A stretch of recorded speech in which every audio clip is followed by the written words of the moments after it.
again, and welcome to my career chronicles. My name is James Udom, and today we are talking about starting and building a career as a financial analyst. And our guest for today is Lolade Hamzat. Lolade Hamzat is a senior financial analyst with AWS, Amazon Web Services. And I'm very excited about today's conversation. The world of finance is as old as the world itself. And there are various career opportunities in the world of finance, starting from tax. It's a whole lot. And that's exactly what we are here to break down. And she has had a very interesting stint in the world of finance, right from Access Bank to getting an MBA, getting a master's from Harvard Business School, and then joining AWS, Amazon for short. Yeah. And I can't wait to just go about this whole conversation and welcoming everyone joining us live. Yes, Lolade is here. And at the count of 3, 2, 1, 0. Hi, Lolade. Hi, James. How are you? I am fine, and yeah, it's another day to try again. Good to see you. Same here, same here. Good to see you too. How is it over there? How is the weekend going? So far so good. What can we say? Cool. Yeah, and just before you join, I was just welcoming everyone to another edition of my Career Chronicles. And I used to call my Career Chronicles how they started, but for career. And like I typically always say, if I go to your LinkedIn now, I'm going to see, oh, Lolade Hamzat, senior financial analyst, AWS, but there is more to it.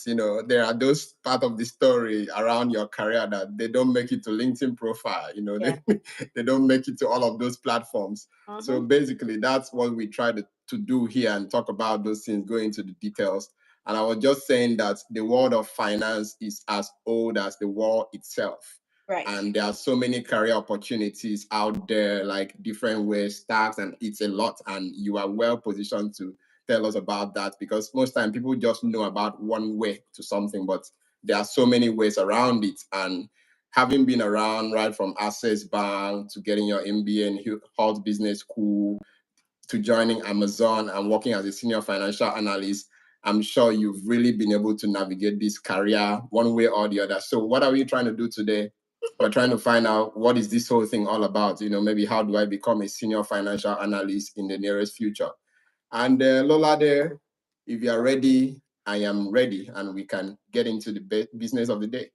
Sure, I was born ready. I am ready. I like that. I like that. Makes sense to be born ready. And giving a shout out to everyone who's joining us live. And as we usually do here, feel very free to drop your question right here at any point in time. And then you can also give us a shout out, maybe tell us your name and where you're joining from. But for the questions, just feel free to drop your question anytime. And then I can always cycle back to Lola there and then just put that question out there. And then she'll answer your question. So welcoming everyone joining us live. I can see all of you right now. And I typically start with the most basic thing. Yeah, I see you to Shios J. Hi to Shios, welcome. And I typically start from first principles. Yeah. So my first question for you, Lolade, is where did this all start? Tell us about growing up. Did you play in the rain? Did you did you go to the river or the stream in the village? Tell us about your primary education, secondary education, Yeah. university. Emmanuel, welcome. Yeah. So that's my first question to you. Tell us about growing up. What was it like? All right, James. Thank you so much again for having me. Growing up, I was born in Lagos, Nigeria, and I grew up in Lagos, Nigeria. I spent most of my part there only for my secondary school, which is being regarded as high school in the US. So Mm-hmm. starting off, I went to a Nigerian primary school in Lagos. It's called Corolla International School. And then afterwards, my mom sent me to a boarding house in Abeokuta. So that's like the suburb part of the western part of Nigeria. I really wanted to go to a boarding school, but I wanted to go to a boarding house in Lagos, not in Abeokuta, because that one was more like street. The one in Abeokuta was more street. It was a Christian school, Baptist Mm-hmm. college. So you can imagine like there's some code of conduct that you cannot just afford to Like you can't just be laying fallow and not doing things. So but I went there, and I would say it's one of the things that has really shaped me to this form. I mean, it was really a lot for me. I was just watching something now on my social media about boarding house where their parents come to visit them and they are looking so skinny. That was the way my life was. The only time I'm Okay. excited is either when my parents are coming to visit or when I'm going home for the holiday. So I completed my high school there, but I think kicking off on where it all started, right after junior school, that's my JSS 1 to JS 3. I actually Mm-hmm. don't know what department I want to go to, because then we have science, we have art, and then we have commercial. I was very clueless. I don't know what I wanted to do. All I know is I love to talk. I really enjoyed talking when I was in school. So I was like, okay, maybe I could be a lawyer. Since they say if you like to talk, you should be a lawyer, Yeah, everyone says that. right? So I went to the art class, and then so the thing is, regardless of the department you have, you still have to do math and English. It's compulsory Mhm. all through. And then I remember this time where I passed all my course and I failed my math and English. And my mom told me that, do you know you actually failed? And I'm like, but I passed. I think we were like doing 12 subjects. So I said I passed 10, just math and English. So like, if you fail math and English, you already failed. Like, there's no point.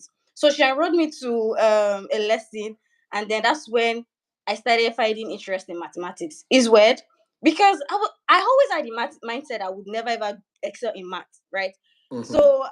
I was like, okay, it's not that bad. It's actually interesting. And from there, but I mean, I already picked my choice of being in art class. So I enjoyed it. And as a matter of fact, I had B3 or B2 from my WAEC with mathematics. I was so Hmm. impressed. But I mean, I already chose my path. So going to the university, I had to like choose a course that aligned with our department. So which was why I studied history and international relation. I had something for politics as well, because by the time I finished uni, I didn't want to study law again. I wasn't impressed with the way law was practiced in Nigeria.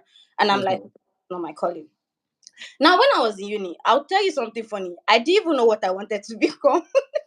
I didn't have a clear career path. We've all been there. Clear career path. I was just more bothered about, shall let me enter this school, because it was kind of a little bit hard. You have to pass jam, pass post UME, which wasn't really a problem for me. I was able to navigate all of that. But okay, I had to study history. I went to University of Lagos. Then I started looking outside the wall of school. I tried to go for seminars and things, and just hear people say, "Oh, I studied this and I'm doing this." And I'm like, okay, okay. Doesn't mean I have a case out there. You know what I mean? So Yeah. the only thing I could do for myself then was just to graduate with a minimum of 2-1. That's the only thing that could actually open way for me out there. That even if I go out, I'm trying to make a career switch. That was like the pathway for me. So I strive. I made sure that, okay, I actually graduated with a 2-1, because that my department. I don't want to. I don't like victimizing things, but my department was kind of very tough. I think till they Mhm. not have a first class. I'm 100%. Oh, Yeah, they still that's not had. yes. So I did all I could, and then I graduated, even with the strike and everything. But at least I'm glad I went to University of Lagos, because, like I said, I was attending seminars, even if they were not making sense to me. It actually broadened my understanding about career, and say, okay, when you go out there, you can do this, you can do that, on how you can switch. Mhm. So I don't know if it's okay. I can like talk about my early career from this. That's exactly where we're going. That's exactly. But Yeah. just wanted to say that for the uninitiated, Lolade has mentioned that she was in Corolla. Those are elite schools. So when next you see her, you know she went to one of those elite schools in Nigeria. My high school was a public school. It was a public Those school. were elite schools. Oh, But anyway, let's talk about like your career. So after like the university, what was like that, what was that epiphany moment, that breakthrough moment that just launched you into like your early career? What was that like? okay. I mean, I always enjoy talking about my early career. I'm never gonna lie. To start with, when I finished, I went to serve somewhere in Ibadan. I was in a school, and then I was teaching. I didn't like it, but I mean, I was there. And then when Mhm. the first job I had was working in a travel agency. There was there Okay. as development manager, and then given the type of job that I have to be meeting with clients. And to be honest, that was around 2017 or thereabouts. It was Mhm. traveling for Nigerians. There was sort of luxury, not like everybody could afford it, right? So Yep. type of clients were either me going to top companies to pitch, like, oh, we do have those packages if it's for business or leisure and all of that. And sometimes I hear people even talking about, like, oh, why would I waste this amount of money in traveling when I could probably invest it? And I'm like, okay, do you really care about your money? Then there's something I need to know. So that way, the more I met people, the more they tell me, I'd rather invest this money. And I'm like, what are you guys even talking about? Like, Yeah. you could as well enjoy it. So there's something about me is that I always have the urge to fulfill the need of people. That's something about me. So when I start hearing need, I'm then curious. Do you understand? Mm-hmm. Even as Mm-hmm. at that time, I still don't know if I'm going to have any career path in finance. It didn't even occur to me, right? Because I'll be honest with you, the last time I dropped the calculator was right after my WAEC. I do not know anything about I don't like okay, we're done. It's not because I didn't want to, I just didn't have the opportunity given Yeah, there was no need. school and then my first career. But the fact that I met with people and I'm like, now rather invest this money. No, my banker is calling me and I'm like, what's wrong with you people? Am I not relevant to? Don't you want to travel? So that's when I became very curious and I'm like, if you guys are more interested in your finance, I am more interested in serving the needs of people, then I'm curious. I want to know what's there that it's more important to you than just traveling. So I thought of it and I'm like, okay, there's this banking school. Then I mean, I don't know if it's okay for me to mention it, but I mean, you all can see it in my LinkedIn. It's access to Yeah, I mean, it's already public knowledge. So it was like, okay, you just have to graduate with a 2-1 regardless of your course or whatever, but you have to come to the banking school. First, you have to go through the recruitment process. Once you qualify, you write a test. I think it was like some quantitative test. I don't even know if I passed that test too. I don't know. To be honest, but but you did pass. That's I'm, all that matters. I did it first year. I didn't pass. Oh, Yeah, okay. I did it the first year. So sometimes it just takes you. I did it the first time, I didn't pass it. Then the second Okay. time, I didn't want to do it. And then I remember this my friend sending me the link. She was like, "Oh, just apply." I said, "I'm not interested. Like I've given up." She was like, "Just try." I was like, "Okay." Even when she asked me to apply, in my mind, I think I'm not gonna pass it. And I'm like, "You do have the zeal to do this, and I know you're gonna pass it. Once you pass it, you're living la vida loca. I want to be part of your dreams, but I don't care if I pass or not." I didn't even care. Like the day I Yeah, was write the exam, I was having a birthday party. So I was just like, let me just do this thing and get away. Let me just fulfill a righteousness. I love you that I passed. I was surprised. I'm like, okay, maybe we're making progress. I did like 3 stages of interview and I passed. I'm like, okay, it's not bad. it's And coming home now. the time came for me to get enrolled into the banking school. Now, anybody that know about Access Banking School knows that it's tough. You're not just there to. It's like you're doing a 4 year course and then it's being compressed to 6 months. Tell us more about that.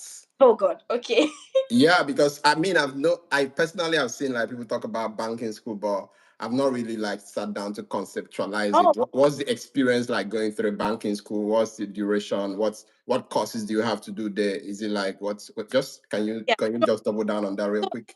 more like you're taking courses in. Think about saying you studied finance in school, you studied business, and then you studied accounting. 3 things together. Now, if you're in uni, you probably have a major and a minor, and Mm-hmm. 4 years. Now in banking school, you have to do it for 6 months. Oh And my. what make it crazier is this is you're writing exam every week. So 4 weeks times six, I was writing exam every Monday. And it's not just you writing the exam and okay, whether you pass or not, you must not fail. That's how bad it is. Once you fail, you have one trial. After that one trial, you kicked out of the school. That's the end. And the Oh. pass mark was like about 70 or there, maybe 65 or 70. I can't remember. So if you're not there, you either pass or fail. Like they kick you out of the school, and that's the end. So at that point, I had to take the leap of faith. I was working, I was making money, it wasn't bad. I mean, for a young graduate. And then Mm-hmm. I told my manager then that I want to resign. I'm going to banking school. Then she looked at me like, are you okay? I was like, why? She's like, you're going to a place that you don't even know your fate. You could either get in or not get in. It's a 50-50 chance. I said that. Yeah. She was like, do you want them to increase your salary? I said, no, I want to change the career path. She was like, I'm going on maternity, you get promoted. I said, no, that's not what I want. I want more. I went to meet my mom too. She was like, are you sure you want to do this? Like, the job market is tough. If you Mm-hmm. feel yeah, like, what will you be doing for 1 year? Like, to even get this job in the first place, I was like, I want to give it a try. Because one thing about life is if you don't try, your answer will always be zero. But if you try, it's free, Guaranteed, yeah. either get it or not. Now, Mm-hmm. talking about someone that it's almost like 5 years since I touched calculus. I don't even know what they're doing there. But I entered, we started with the soft skill role, I mean, courses on leadership. I was like, okay, it's not bad, we're there. And then when we got to the main courses of like finances, accounting, stuff courses, I cried, bro. Cried my life. And I'm like, what did I do to myself at this point? This was the point that I know I was like, and then you could actually, I think you could leave, you could self withdraw. I Mm-hmm. think about myself, like, I think at this point I need to self withdraw. But then I'll be like, where do I want to go to? I've resigned. Where am I going to? Like, oh, there, I'm just out there, nothing to do. So it was really, really tough. I'm not gonna lie. But what I did was for me is like, I'm not a failure. I'm not gonna fail. People are doing it. People have been doing it, and they succeeded. So those that did it don't have excuse. Now, the only thing for me is just that I need to know my strengths. I need to know how to work on my strength. I need to know what I'm good at and what I'm not good at. Now, what will take you 1 or 2 hours to learn, it might take me 4 hours. We're not the same. So it means I Mm-hmm. have more effort to myself, which is exactly what I did. So I started meeting with some of my friends. I knew that they had like finance background. On Sunday, I'm at school. I'm there like from morning till night, even though I know we're having like exam the next day. And I'll tell you one funny way that I study.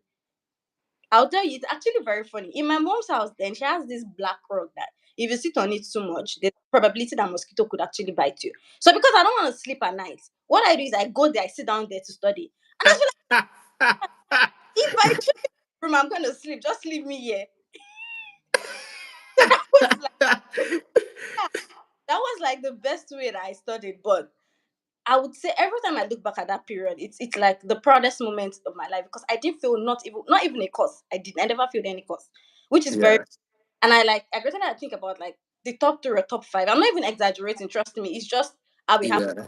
You can ask any of my colleagues that we actually did this. I was very, very impressed. And now we're done with that. It's time for you to select the team you want to go to. And someone was like, "Oh, you can't just private Okay, bank." so hold on. Let's break this down. Yeah, So you came from a background like your undergrad was in international studies or correct. international relations, Yes, and then you worked briefly in the travel industry. correct. There is something I'm trying to unpack here. I see a lot of situational awareness because you're in the travel industry, and then people are coming around. They're like, "Oh, they're talking about investment," and then you become curious and like, "Why are you investing instead of buying my travel Mm-hmm, package?" And then that curiosity leads you to thinking about a career in the mm-hmm. banking or finance world. And then what is this process like? Let me just be very clear on this process. So you see an advertised role by Access Bank in this case, and then you apply to that role, Mm-hmm. and then there is like maybe a preliminary selection or something, Right, and then that selection takes you to the banking school, right, and then you are in that banking school for 6 months taking correct. courses, Mm-hmm. and then you have to pass these courses, and then we are now where we are now, where you now have to, after that banking school, you now have to choose. You have to choose like what What? area of the bank or whatever you want to work, or Mm-hmm. department. Perfect. I just wanted to be sure I Yeah. unpacked clearly. Are you paid in this banking school? I'm interested in the money. No, it was free, but they were giving us stipend. It's Okay, like you get stipends. stipend. Okay. Do you go from home, or they Oh, I provide went, accommodation, or you go from home? yeah. But some people from other country, people came in from Ghana, Sierra Leone. They were like lodge in hotel. That's how they. Oh, they're bringing people from other Yeah, countries down yeah, to ride in yeah, Lagos. I, yes, I didn't yes. know this myself. Oh, interesting. Every bank in West Africa, that was their main banking school. So Hmm. everybody from different part of Africa, that's where they come to school. So Oh, it was a good thing because I even had to learn about people's culture. I even hmm. like a Ghanaian name. I've been a Ghanaian friend, so I really love Yeah. it. A very good Okay, experience. so that means it was like a whole holistic kind of thing. So you get to learn Right. about culture, Yeah. leadership, Yeah. finance, Yeah. economics, accounting. School. If you put it that way. Right, Yes. right. Yes. Okay. Okay, so let's fast forward to when you were now about to choose maybe what sector or what department you want to join. How did you make that decision? What factors influenced that decision? Yeah, thank you. So if you remember what I said previously, I said I was more curious when people tell me I want to invest my money. Now, because it was a commercial bank, the best way I could actually fit in that role is by joining private banking team. Now, if you know what private banking team are, private banking just attend to a niche of subsect high net worth individuals, like ultra high net worth individual. Now, because you're in private Like banking, me in the future. yeah, maybe. Ultra high net, like me in the future. Yes, I know. Go ahead. So, and in Nigeria, right? So it was more like a one-stop shop whereby you actually contribute a lot to. the banking activities of these people, not just the everyday banking. If you see some kind of investment that is happening, you tell them, oh, okay, this investment is happening, they want credits, because the major people that actually get credit most is this high net worth individual. So I work on like a lot of credit. I knew how to do a lot of analysis. It was a lot of work, right? But I knew it was an opportunity for me to learn. And by that time, I would decide on, okay, what kind of finance do I want to go for? And when I was about to do that, they were like, they don't take people from training school there. Like, you have to be in the bank for like 5, 6 years. I'm like, okay, you said that, but I'll still give my shot. One thing about me is I always shoot. If I miss, I miss, but I'll still shoot. So Mm-hmm. I put it in, and it was just two of us in the whole of the banking school that got into private banking department. Oh. Yeah, I think the other person too chose it. So I'm like, sometimes you just need to open your mouth to ask. If you don't ask, you will never get. Mm-hmm. And thank God I didn't listen to naysayers, because if I had, I wouldn't have been there. So from there, I did some things with iNet World. It was a lot, and I'm like, okay, I think at this point I'll probably want to have a niche. I joined the financial analyst team where I have proper understanding on analyzing credits. So that was like the first time I had to really go into real life financial statements. See, Let's sit on that. Let's sit on that because I love to approach things from first yeah, principles. or Yeah. So I mean, someone comes around like, oh, financial analyst, finance. They may look simple to someone that's already there, but I love to approach things from first principles. So, who is really a financial analyst? What does that really mean? If you were to explain that to a 5-year-old, who is a financial analyst? What does that mean? What do you do? oh yeah, sure. So financial analyst means different thing depending on the type of industry and the size of the company, Okay. right? So financial analyst is not just, it's not accounting, it's not just forecasting. It varies. But one thing that they all have in common is helping people to make healthy financial decision. So it could be people, it could be business. Think Okay. about, so a simple 5-year-old girl, what I'll say is this person will help you to make good financial decision. So think of financial analysts that way. Now, when I said it varies in terms of industry, in terms of sizes, I'll give an example. If you have a small business enterprise now, if they hire a financial analyst, what they want the person to do is, oh, can you just help us to analyze our financial performance? Probably we're trying to get an investor. So to show our financial performance. So, okay, are we doing good? Is this company healthy? What can they do? Do their forecast? Help them to discover that, okay, this is where you should invest your capex on, and if you actually invest in this, what will be your return on investment? So that's another part of financial analyst. Majorly the major part, they call them financial planning and valuation. You Okay. understand? They bring like the company's balance sheet, the income statements, look at everything. I'm like, okay, how wealthy is this company? If they invest in this, do a forecast that what will be the outcome. Do you understand? Most times Mm-hmm. they are very relevant. You see them in investment bank, whereby they also like, for instance, if a company is actually going for IPO, that's say for instance, initial public offer, they Mm-hmm. up to analyze the value of this company. That's okay. What does this company worth? Do you understand? What do they want? What should their stock price be like, and all of that. So that's one part of it. Another part of it, when you look at it with the way financial analyst is growing now, there's something called fintech that we call them. So we have a role where people are like financial technology analysts. Yeah, these Mm-hmm. people directly with the technology team. You understand? They are like more. They know a lot too about tech, and that's where those kind of people actually incorporate business analysis to it, which is one thing I did during my MBA. Sorry, I think I actually skipped the part of my MBA, but which is something I did during my MBA. I actually incorporated business analysis because given data is broad. How can we simplify it? Do you understand? So that's another part of it. And there's another part too, also called risk financial managers. These are people that help to analyze, okay, if you actually invest in this, what's the risk associated in this? They help understand the company financial risk and help them to ensure that they curb it or do not even like, I mean, how can we reduce this risk? Because everything we do out in life is all about risk. It's very hard for you to do something without taking risk, right?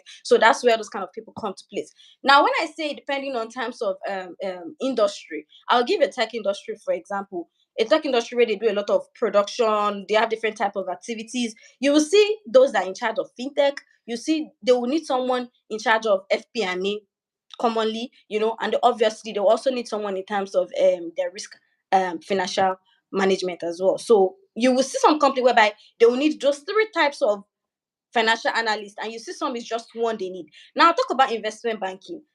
Investment banker does not mean you're a financial analyst, but it is very easy for you to transition. Okay. It is very easy for you to transition as a financial analyst to investment banking. Do you Okay. I do. I do. Okay, I think that answered my question. Yeah. Okay, so it's very easy for you to transition in terms of depending on the role you're taking there, where you do valuation, is something that you know you're familiar with. So doing stock valuation and much more, it is like they're closely related. It's not the same, but it's something easy to transition. Yeah. Okay, let's talk about education. I mean, going through your profile, while I was just researching before this, I see you got your bachelor's from University of Lagos. You've gone ahead to have a master's from Hult Business School, and you have an MBA, and you have ACIB. That's like some certification. So let's talk about what role do you think all of this education and certification, even the Access Banking School, how do you think all of this prepared you for the work in the finance industry or working as a financial analyst? Or do you even think it prepared you at all? I mean, people are saying now that you can just tell education to go away, and you can just you can just become an investment banker without having to go to school. But I don't know. But let's hear from you that have Yeah. been there and done that. Yeah. So I would say my undergrad, even if I did not do anything finance related, I would say psychologically my undergrad actually prepared me to take the leap of faith in whatever I want to do. Right. The fact that I was able to go through undergrad, I knew that just because I was studying international relation does not necessarily mean I have to do something international relation if my goal does not really align with it anymore. Right. That was when I started attending seminars. And I think we're still going to get to that on the importance of networking, right? But that at that point, I knew that I had to like see people talk already working and listen to them. You understand? Talk to some of my supervisors, like my project supervisor. So I would say no, I can't take away what my undergrad did to me mentally in preparing me. Now, when I finished and I decided after I worked in Access Bank. Now, working in Access Bank made me to be more curious, and that was why I was like, at this point, I need to go for my MBA. I told you I was working with high net worth individuals, and these were like high caliber of people. Sometimes I saw something to them and they'll be like, Lolade, that's not real. Like, they're like 10 steps ahead of you. You know, when you're telling things to people that are like 10 steps ahead of you, you have to be at the top of your game. It's really hard. Mm-hmm. But it's just what it is. So sometimes they're like, I know about this. And I'm like, oh God. There was something someone told me about a bank in the US, and that's why I was like, I said, I must do my MBA in the US. He said something about you guys are still way behind. He said, I can't really remember the way he said everything together. And I'm like, okay, if that's the thing, I need to take my career to global level. Then I came for my MBA. Okay, because I was going to ask you, I mean, you were already a financial analyst back home in Nigeria, probably earning as high as whoever in that industry, in that sector. So why did you have to leave all of that and then come do an MBA and then find your way into, we call it big tech, working with Amazon? Why was that necessary? What was that supposed to help you achieve career wise? But I know you just mentioned it now that Yeah, you're like, okay, I yeah. think this is I need, where it's yeah, happening. But let's talk about that briefly. knowledge. I really needed it because I was really lagging behind. I'm not even going to like, given the caliber of people that I was working with, I knew there was something more that I needed to learn. And me confining myself in my comfort zone, I won't get what I want. So again, I had to take the risk. I took the risk of applying for visa. I might get it, I might not. I even resigned already.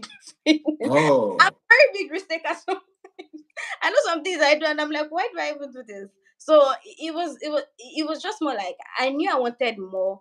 I wanted to have this global understanding of finance, and then that was why I came to business school. Now I'm gonna say something there, regardless of your background, regardless of the industry that you're in, if you're doing MBA, one of the courses you can never do without taking is corporate finance. You must take it. Reason being that even if you're a CEO of a company, you just don't want to leave your no, like everybody, the people finance is more important to them. Oh. The main reason why we're working, the main reason why we're here is money at the end of the day. Let's be honest, right? So if I have a company and I'm even very clueless about what a balance sheet is, I don't know what my asset is different from my liability, and I say, okay, Shebi, I have a CFO, like I already paid. I mean, it explains itself. So for yeah. who you go to, it is mandate. Like you just have to go through. You have to study finance, whether you like it or not. Even if you hate it, do you Okay. understand? Going nowhere. Money comes first, no matter where Yeah. you place it. So when I came for my MBA, I was very very impressed with that fact that I didn't even know that's the way it was. I don't know the courses we are taking. I just was like, okay, coming for my MBA, we yeah, and then I said, okay. they're speaking the language I understand, which is finance, right? And then we're doing things. And I'll tell you something. You know, classroom finance is actually different from real life finance. No matter, it's very very different too. It's very very different. What That's why I always encourage people to do something practical, even if it's their friend businesses. Just try something, because what you be taught in the classroom, fine, is the same thing, but real life situation will test you. Yeah. Do you get what I mean? So initially I was like, "Ah, I know I did this thing in training school, but I cannot remember. That I'm even like, there were things where I was like, I know we did training school, but I can't even remember. Okay, let's try to refresh ourselves, and we're doing things. And then when it was time for elective, I'm like, you know what? America is actually big and they take data serious. I don't think I can use my head to get all this thing. I need to like know more about the other part of which is data. So I had to like go join business analysis for my minor, and then learn some code, which I even still use today. I'm a financial analyst, but I use it and I'm so impressed. And I'm like, okay, thank God I actually did this. Yeah.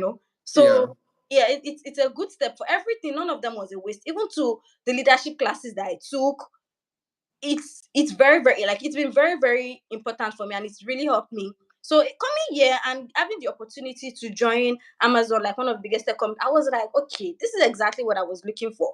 I want to meet myself in that kind of position where my feet will be shaking. When the best, I was like, why did I come here? I love, You love the pressure?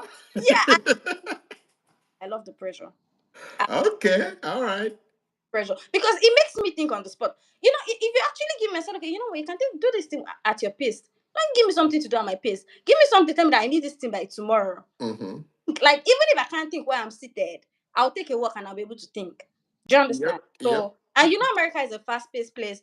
You Mm-hmm. like that next step ahead of you. So you have to be running. You have to be jumping, flying. Cool. So For someone listening to this right now, that's your sign to go enroll in that MBA. Yeah, that's a sign. don't sleep on Yeah. it. True.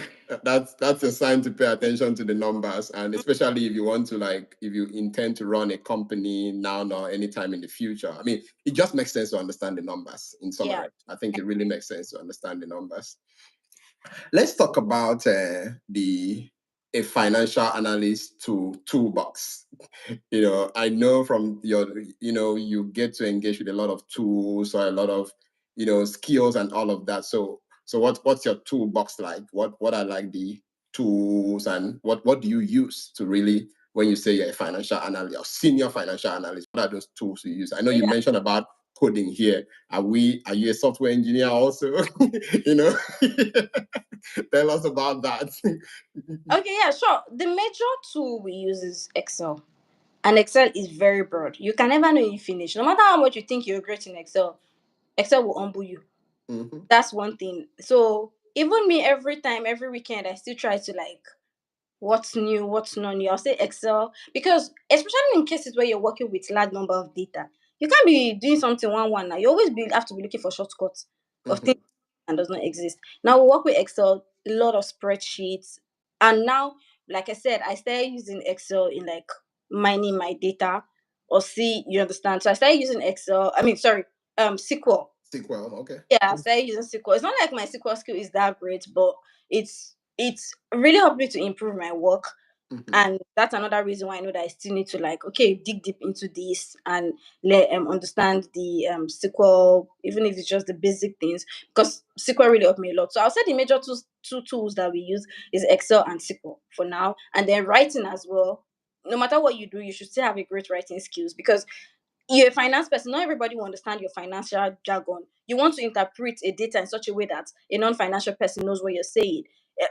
Shareholders, stakeholders want to know what you're talking about. Not everybody will be talking about capex and they're like, "What are you talking about?" Can you, like you said, I want to explain something to a 5-year-old. So you must have a good writing skill such that when a random person pick your paper, they know what you're talking about. You understand? Mhm. Even on your Excel, you want to do it in such a way that, I remember having this in one of my interview where someone was like, when you work on a spreadsheet, can you walk me through an Excel spreadsheet that you would use for a non-financial person and the one that you use for a financial person?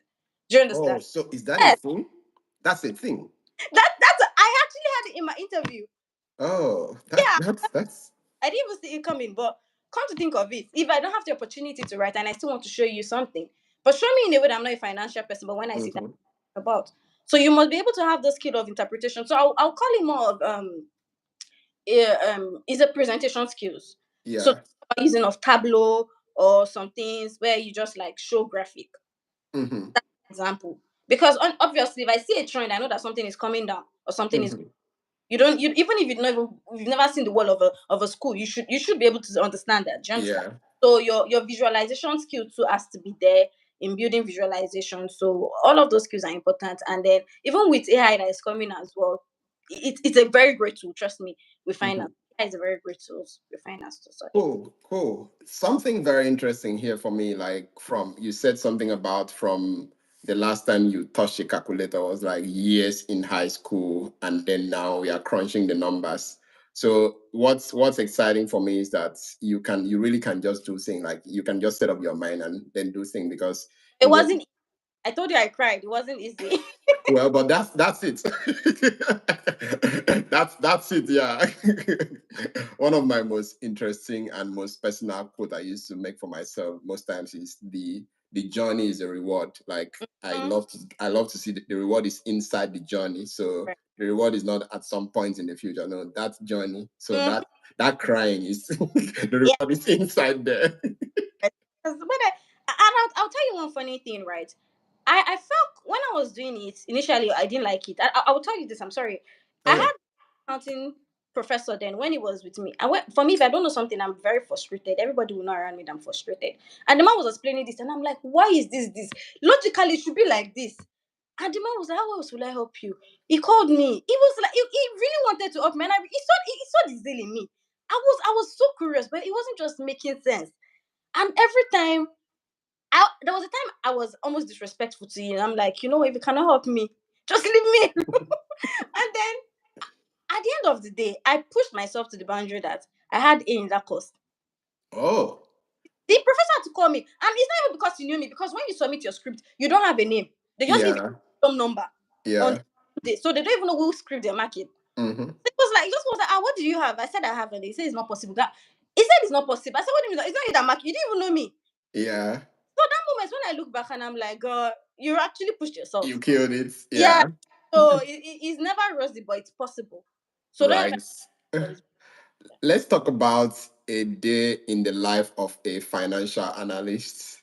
You know you what? Meanwhile, everyone joining us live, like I said, you can put your question right now and I can just ask it right here on this show to Lolade. So let's talk about a day in the life of a financial analyst. Do you just go to the office, take coffee, just have fun? Or is it just all about the Excel, crunching the numbers or running SQL queries and, just what is it like? I mean, it may not be ideal, but what's your typical day like? Just walk us through that. Yeah, my typical day life. Of course, I like matcha. So I won't say I don't take coffee. Me, I like matcha, so I take matcha. I don't You're welcome. I do that. And then most time I always like have a report that I work on. So I'm always on my like Excel spreadsheet for long hours of day because it's not something I keep learning on it. I was like, okay, how can I make it better? How can I do this result? So it's always like endless Excel working on an SQL saying I have a report to deliver, and there's always like probably new ask. So we need this, we need that. I have to like do that together. And another thing I do majorly again is answering to my business partners. They always have a request, and that's why I'm there for them. They're my internal customer.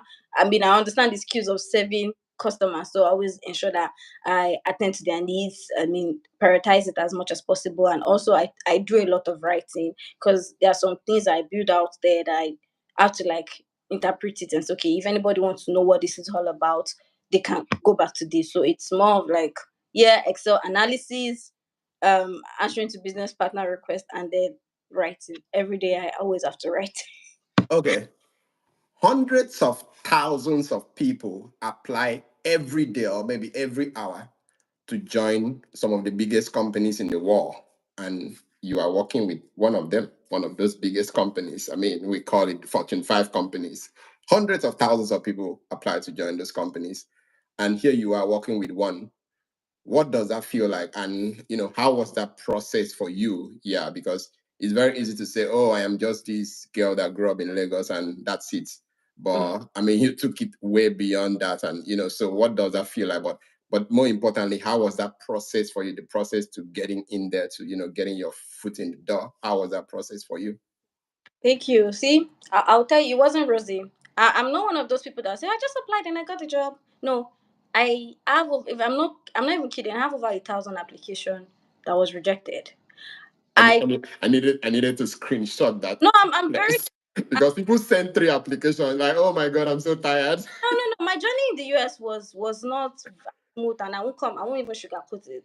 I Mm-hmm. had to do an unpaid internship just because I want to be seen out there. Like I wanted to have the experience, right? Normally, I would have probably said, "Oh, if they're not paying me, I would." No, I couldn't secure a proper internship. I had to do an unpaid one, which was okay by me because it was like a learning phase. And then when I graduated, I think I got my job a month after grad, a month actually when I finished. But I've been doing tons and tons of application. But what helped me? It's not the application. No, let's put that aside. I'll tell you people one thing: when it comes to networking, that is your gateway to success. Information is key. What you don't know, you don't know. What you know, you know. If you have information, you're like it's like you have gold. That is it in this country. And when I say networking, your network, they say your network is your net worth. But Mm-hmm. to me, I call it your social capital. And what do you do to your capital? You invest it wisely. So you have people and you can't even invest on them. That's a problem on you. So for me, then I was able to get it. It was not through my tons of application because I applied. I was tired every day. I was saying, unfortunately, I was like, God, what? What did I do? I'm sorry, I had to laugh. Unfortunately. So the first thing I did is I let people to know my struggle. People that were already there, I like reached out to them like, okay, what did you do right? Most of my friends sent me their resume. They're like, "Hey, do your resume this way." And then I had this friend. She's also in Amazon. I mean, she's a very I can never forget that my career journey. She introduced me to a career advisor, and then the lady helped me to say, okay, this is the way you should package your resume. Do it this way. Do it that way. And then one thing I would never ever take for granted is NABA. That's National Association of Black Accountants. You cannot take away all the social networking events. It's fine, it might cost you money, but in this life, you invest to get whatever you want. You need to invest in yourself to get something at the end. So the first time I went to NABA, I met with this girl. She told me how to reach out to people, talk to them. So I was always, and I mean, I like to talk when I see someone one on one. When I'm in the crowd, I'm a different story. I don't really know how to even approach people. But I was like, I'm hungry. I need something. I need a job. So from there, that was where I started like meeting people when I went for the first NABA, but then I knew I had to go back to school, so it wasn't too much, but I did it. Then the second time, I invested in my LinkedIn. I joined LinkedIn Premium. That way, I was always like reaching out to recruiters. I was reaching directly to hiring manager, not even recruiters. The hiring manager themselves. Once I hear something, but I'll send myself 5 minutes. That's the good thing about LinkedIn Premium because even if you're not following the press, I mean, you're not connected to them, you can still message them. I think you have like limit of 7 or 5. I don't know. So that was I was like reaching out to them. I'll just like slide into their DM, quickly sell myself 1 or 2 paragraph, and then that way I was able. So at the end of the day, someone an hiring manager reached out to me, and that was how I got my job in Amazon. It was through my LinkedIn profile. Yeah, they reached out to me, and it was through my affiliates with NABA as well. So that's why I say don't sleep on your network. It's very, very, very important. That was a good way to land. We have a question here, but we'll come to the question real quick. But before then, now you landed on LinkedIn because part of the things I love to talk about is social capital. I mean, there's a physical social capital and then there's a digital social capital. So I wanted to just ask, I mean, you actually answered it, but maybe there is more to this. Yeah. How have you been leveraging like social media platform, networking platform, especially the digital one like LinkedIn? People use Twitter, people use Facebook, Instagram, and all of that. I mean, we literally brought someone here who was talking about how he got his job by he went to DM a particular girl that he liked on Mhm. Instagram, but the girl instead of the girl liking her, but the girl gave her a job. But that's a very good one, you know. Yeah, so let's talk about how did you or how have you been leveraging like all of these platforms to like grow your career so far? What influence do they have on your career so far? Okay, honestly, my Instagram is not even somewhere I like to go a lot. I don't do anything about my career on Instagram. But my LinkedIn, I sleep on it. I might not post as much, but you Mm-hmm. probably see me reposting. You probably see me saying, okay, there's an update on a job. I probably send it to someone. My application on LinkedIn, I can't even, I don't even know, but I'm sure it's up to like over 800. So that was how rugged I was on with LinkedIn. I made sure I had premium. I had my mini pitch that I had for myself, whereby if I'm sliding to someone saying, I'm selling myself first. Because I don't want to do higher, waiting for you to respond. No, Yeah. this is boom, boom, boom. What do you want? Do you understand? So I was doing that. And then for my TikTok, what I do, I just recently started like liking it, but I kind of give some career advices on Mm-hmm. TikTok people and then let them know, okay, you know, you could do this. Because like I said, information is key. Some people don't even know If they know, they will do better. So just because they don't know, so if I have the opportunity to put it out there and they're like, okay, if you do this based on my own experience or the way I've grown, I mean, sometimes I know it's not one size fits all, but you could learn Mm-hmm. from it. So I would say my LinkedIn most especially is my main platform Thank for. you, and thank you for coming on this podcast. Yeah, because this is also another way of putting the Yeah, information out there, like you rightly said. There's so much possibility, but some people don't just know. Yeah, yeah, so that's, yeah. so let's take this question. Real after this question, we'll talk about AI, the future of financial analyst and all. But let's take this question. Bit Factory says, how do you handle conflicting priorities and tight deadlines in your financial analysis work? Ronex. Oh, and then there is a Canada flag there. I thank you for what. Ronex, thank you for joining us. Yeah, over to you, Lolade. Yeah, for conflicting of my priorities, truth is I prioritize things. Everything in corporate world is urgent. You just need to up yourself because mentally it will break you if you don't up prioritize yourself. Now I have a request from this business partner. I have a request from other business partner. I'll reach out to you. Maybe not. It could be through Slack or something. I'll be like, you know what? I have a priority that I need to deliver now. Can you give me some time? So what I do is I set timeline for myself. You can't just put me under unnecessary pressure. Timeline is very important. If not, you go crazy. Do you understand? If anything that you think is more priority, like prioritize things so it doesn't become urgent. So when they say Mm, I urgent, like that. Prioritize things so it it doesn't become urgent. that is the thing. Sometimes when I thought I do things over the weekend, I have my reason for doing it because I know that the need might arise on Monday, and when it Mm-hmm. arises on Monday, I might have other things that I want to do. If I have the time, I'm not saying you shouldn't do work life balance. Please, by all means, it's just because I have the time. That is why I'm doing it, right? So I see things that are important, and I'm like, okay, even if they don't need this thing now, but if I have the bandwidth to do it, I do it because I don't want to put myself in that moment where it's being urgent. So prioritize things and also communicate. Communication is key, especially when you're dealing with people. If I cannot deliver a result to you, I've learned from my mistake of me not communicating to people. I'll let you know. Maybe not putting myself out there, but I'll let you know I have something that I'm doing at the moment. Will you give me some time and I'll give you a certain time? What I try to do is I always try to meet up to a time. And if I cannot, I'll reach out to you again and say, I'm sorry, I can't meet up with this time. Can you please, So you have to Mm-hmm. communicate and then do things that are important at the right time so it doesn't become urgent. Cool. I like that bang. I like do prioritize things so they don't become urgent. Yeah. Thank you, Ronix, for that question. I have two more questions for you. We want to talk about like the impact of AI and the future of a career in financial analyst.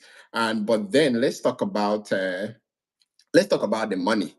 There's follow the money. Yeah, I mean, I'm very, very practical Yeah, about it. I always tell people that I believe my career should reward me, yeah, and I love to find the balance and all of that. I have passion for this career. I love my career. My career has to love me back, and yeah, the way to do that is to reward me.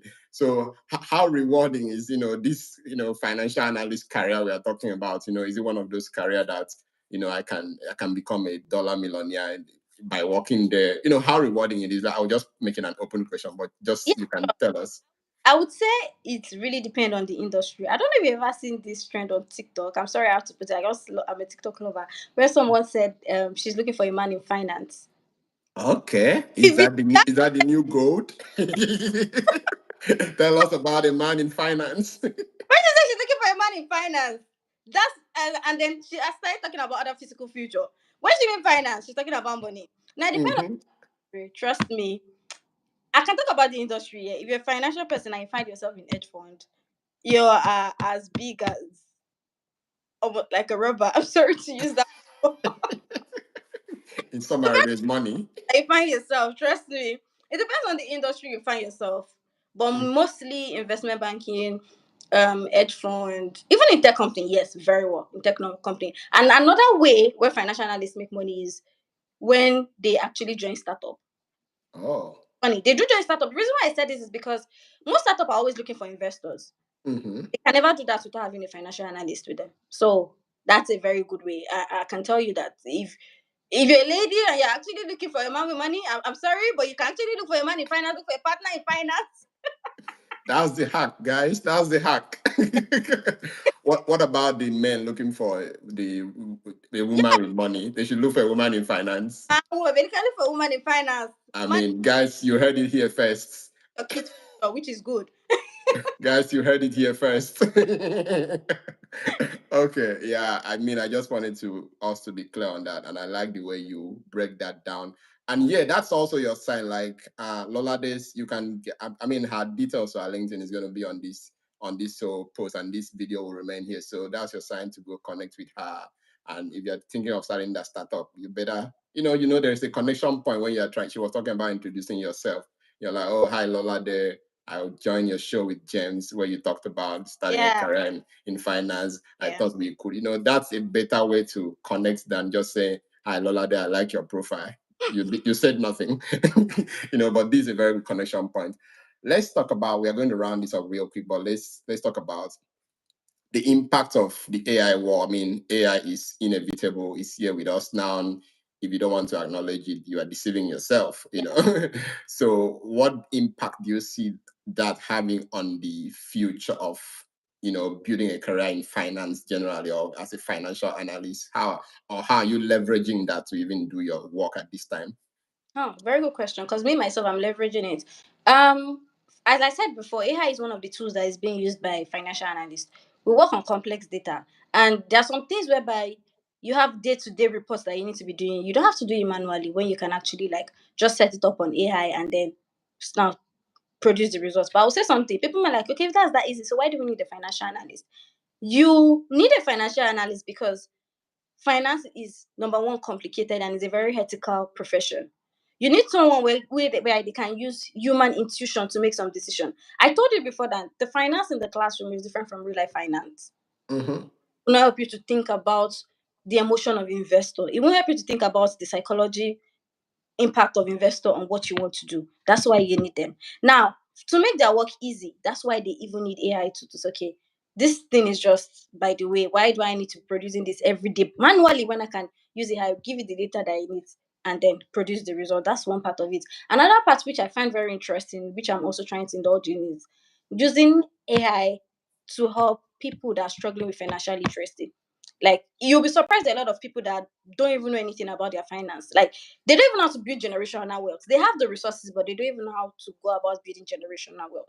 So, like saying having some kind of software, which has already started happening. You see people with software and saying like small businesses where they build some platform from them. It's AI that does that, where they put in their data and then they want them to produce. Okay, this is the result of what your forecast should be like or something. So I would say AI and financial analysis work hand in hand, especially with me, even what I do, I can't do without like, asking using AI as well for some things. Even so it's we can't take it away. They are interwoven, like they're really, really interrelated and very, very important in finance. All right, cool. That sounds like a good way to end it. I see no further question, but this last one now. If you were to start all over, getting into the world of finance, how will you go about it? Will you go and study international relations and go do your MBA? Israel, thank you for joining. If you were to start all over, how will you follow? What pathway will you follow? Will you just take one certification course, or maybe you will just get a mentor to come to your room and teach you everything, and then you just join Microsoft or join Amazon from there? Knowing what you know now, if you were to start all over. Yeah, knowing what I know now, actually, I won't say I'm not proud of my journey. I am very much proud of my journey. But knowing what I know now, I think I would have started earlier. That Mm. is like the fact Earlier, that like in your mother's womb. no, no, no, no. Right Just kidding. when I was indecisive about what I wanted to study in uni. Do you understand? So, Yeah. because at that point, I would have picked up the calculator and not just drop it. Do you understand? And another thing I would have done earlier as well is to get mentor. Do it if you can. I did start that early, and I made some mistake and I learned from it. So my Mhm. Rosie, like I said, I would say first is to have like started earlier, and second is like get a mentor too as soon as possible. Okay, guys, go start early. Start now if you didn't Yeah, start early, like right now. Get that's a mentor because a mentor makes the journey faster for you. You don't have to make all the mistakes he's made already. It can sort of help you to navigate and have a better mentor model. And what is that question you thought I would ask you and I didn't ask? Or what is that thing you wanted to talk about and we didn't talk about? Talk about it so. now. I think maybe I will just trip it in saying people that really want to start a career in finance, or maybe not even starting a career in finance, probably they have like a small startup and want to up themselves. I would say you can take courses like self-paced courses on LinkedIn Learning. You can take on Coursera. You can take on Udemy. You can even take on Wall Street Prep if you're really an investor, so someone that is very much but interested in investments. Yeah, so you can take one of these two courses. Even within all these universities like University of Rice, they have some courses in finance. So even if it's not just because you're trying to pivot to finance, but because you probably have a bigger dream for yourself of saying, I want to have a company, I want to be a CEO someday, you should know what your finance is saying. That way you can also know how to even build generational wealth and also be interested in things that are happening around the world. I try to subscribe to Wall Street Journal to see things that are happening around the world. You know when to exit the market, when to be in the market, and all of that. So yeah, those are the good things I think will be relevant for people, regardless if you're in finance or not. Oh, thank you so much, Lolade. I really appreciate you making out the time to join us and giving all of this information. It means a lot and it's going to go a long way to like transforming lives. And I've also learned a lot from this conversation myself and even the other private conversation we had, you know. So, I mean, it's always a pleasure. And thank you for making out the time to join us. I really appreciate it. And this is how we end it in my career chronicles, guys. Lolade, coffee or tea? Tea. I'm allergic to caffeine. Okay. Okay, so guys, she's a tea person, just Yeah. so you know. And with that, we call it a day for today. And bye, guys. Bye, Lolade. Bye. Have a See you lovely soon. Bye bye.